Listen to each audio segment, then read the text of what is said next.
Revisi Undang-Undang ASN akan segera dirampungkan untuk menata ulang kelembagaan ASN serta menyelesaikan persoalan tenaga honorer khususnya terkait kesejahteraan mereka. Anggota Komisi 2 DPR RI Endro Suswantoro Yahman menyampaikan, revisi Undang-Undang ASN menitik beratkan pada beberapa hal, di antaranya kelembagaan ASN, pemisahan PNS, P3K dan honorer, serta peningkatan produktivitas dan kinerja ASN. RUU ini masih bersifat umum dan akan diatur lebih detail melalui peraturan pemerintah setelah undang-undang tersebut dievaluasi pada akhir tahun 2024 nanti.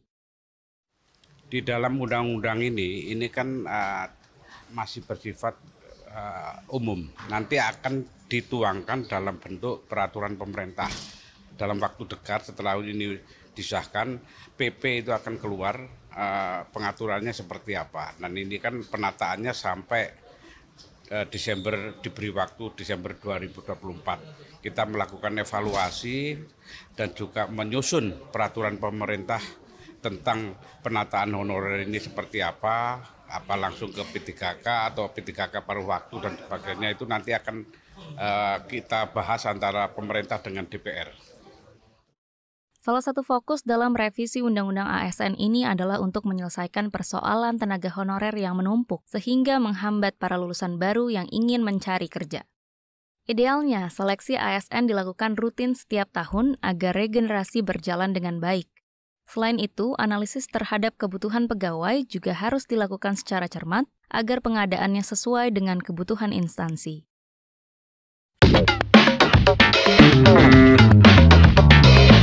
Beberapa hal yang krusial yang harus kita cermati bersama, bahwa tujuan revisi Undang-Undang ASN ini adalah bagaimana komitmen DPR khususnya Komisi 2 dalam mengayomi tenaga honorer. Jadi di dalam Undang-Undang ASN revisi yang terbaru ini sudah dicapai beberapa kesepakatan, antara lain bahwa yang namanya ASN itu terdiri dari PNS, terus P3K dan P3K paruh waktu. Bagi mereka para honorer, kami mengharap supaya tenang, aman. Kami akan melindungi para honorer ini tidak akan terjadi PHK. Karena apa? Kami sedang mencari jalan keluar melalui revisi Undang-Undang ASN ini. Bagi masyarakat atau para honorer ini kan ada peluang di dalam Undang-Undang ASN ini. Kita sudah kunci ada yang namanya P3 paruh waktu. Beberapa hal yang harus kita cermati, bahwa tenaga honorer ini yang akan dikantongi menjadi P3 paruh waktu, khususnya yang berada di pangkalan data BKN. Nah, ini nanti akan dituangkan secara rinci penyelesaian masalah honorer ini oleh pemerintah dalam peraturan pemerintah turunan dari Undang-Undang ASN yang terbaru ini melalui PP kan.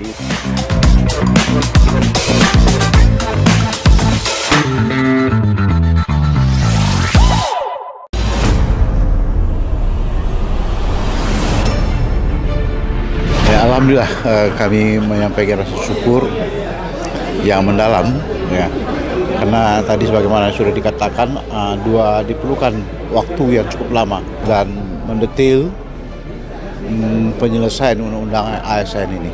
Ya, kita memakluminya bahwasanya tidak semudah dibayangkan, karena yang menyangkut dengan kepegawaian ini menyangkut dengan banyak hal. Di dalam salah satu pasal di dalam Undang-Undang ASN ini, pada pasal 134 itu disebutkan kita akan diberi waktu selama 1 tahun, yakni sampai dengan tanggal 24 tahun 2024 bulan Desember.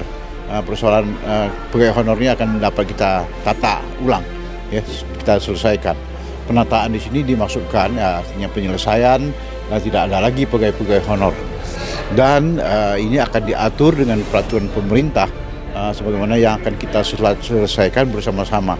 penyusunannya antara pihak DPR RI dengan pihak pemerintah, dalam hal ini adalah Kemenpan RB dan Kementerian Dalam Negeri dan Kementerian Humkam dan Kumham dan Kementerian Keuangan.